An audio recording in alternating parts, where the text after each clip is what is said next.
किसी घने वन में एक बहुत बड़ा शेर रहता था।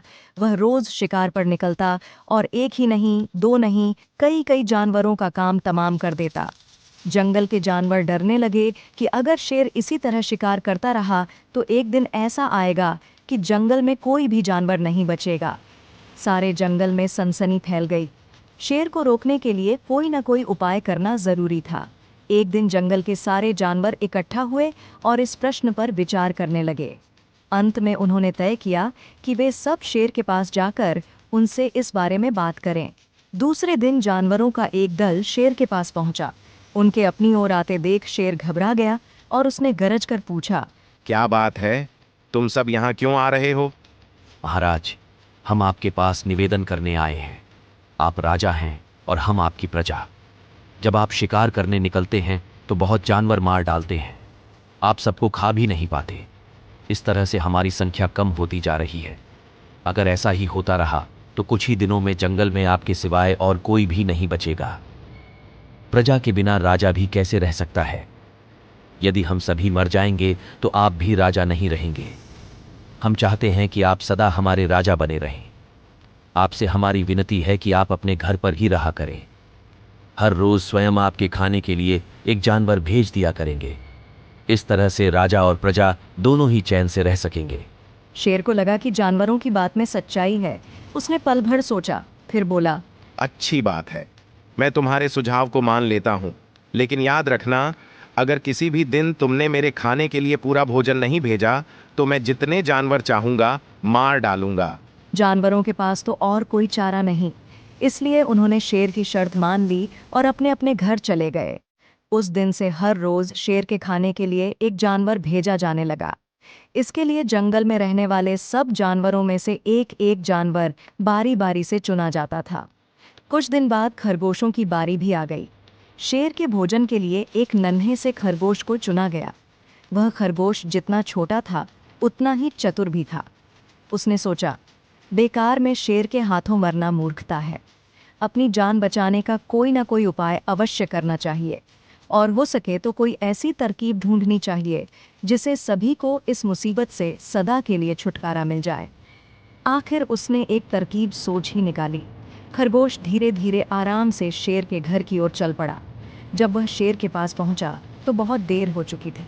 भूख के मारे शेर का बुरा हाल हो रहा था। जब उसने सिर्फ एक छोटे से खरगोश को अपनी ओर आते देखा तो गुस्से से बौखला उठा और गरज कर बोला, किसने तुम्हें भेजा है? एक तो पिद्दी जैसे हो, दूसरे इतनी देर से आ रहे हो। जिन बेवकूफ़ों ने तुम्हें भेजा है मैं उन सबको ठीक करूंगा। एक एक का काम तमाम न किया तो मेरा नाम भी शेर नहीं।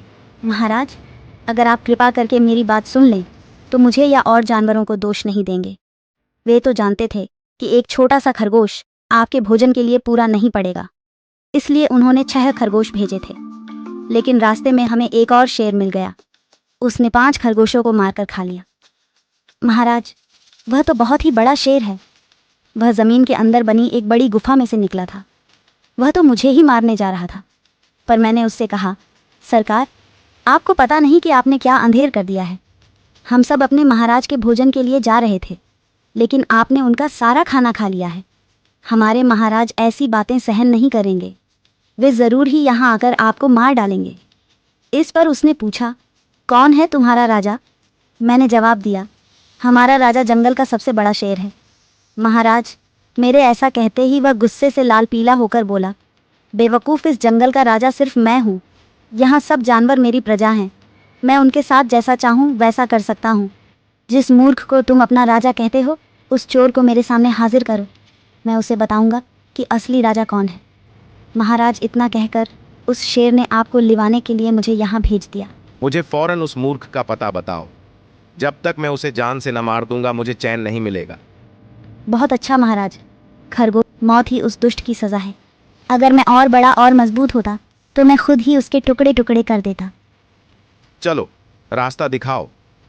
फौरन बताओ किधर चलना है, मैं उससे निपट लूंगा। तुम ये बताओ कि वह है कहाँ? इधर आइए महाराज, इधर। महाराज, वह दुष्ट शेर ज़मीन के नीचे किले में रहता है। ज़रा सावधान रहिएगा, किले में छुपा दुश्मन खतरनाक होता है।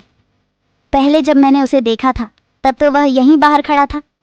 लगता है आपको आता देखकर वह किले में घुस गया आइए, मैं आपको दिखाता हूँ। खरगोश ने कुएं के नजदीक आकर शेर से अंदर झांकने के लिए कहा। शेर ने कुएं के अंदर झांका तो उसे कुएं के पानी में अपनी परछाई दिखाई दी। परछाई को देखकर शेर जोर से दहाड़ा। कुएं के अंदर से आती हुई अपने ही दहाड़ने की गूंज सुनकर उसने समझा कि दूसरा शेर भी दहाड़ रहा है। दुश्मन को तुरंत मार डालने के इरादे से वह फौरन कुएं में कूद पड़ा। कूदते ही पहले तो वह कुएं की दीवार से टकराया, फिर धड़ाम से पानी में गिरा और डूबकर मर गया। इस तरह चतुराई से शेर से छुट्टी पाकर नन्हा खरगोश घर लौटा। उसने जंगल के जानवरों को शेर के मारे जाने की कहानी सुनाई। दुश्मन के मारे जाने की खबर से सारे जंगल में खुशी फैल गई। जंगल के सभी जानवर खरगोश की जय जयकार करने लगे।